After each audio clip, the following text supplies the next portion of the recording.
Praise the lord.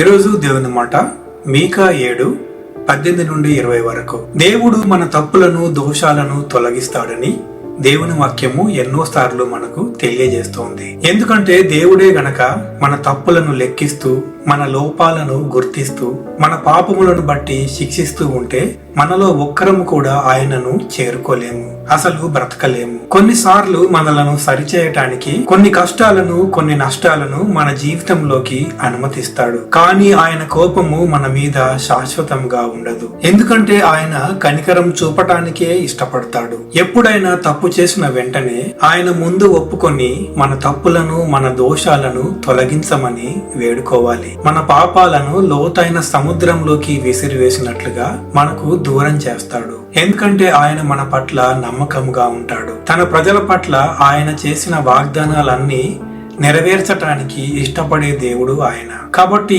ధైర్యంగా ఉండండి, నిబ్బరంగా విశ్వాసంలో కొనసాగండి.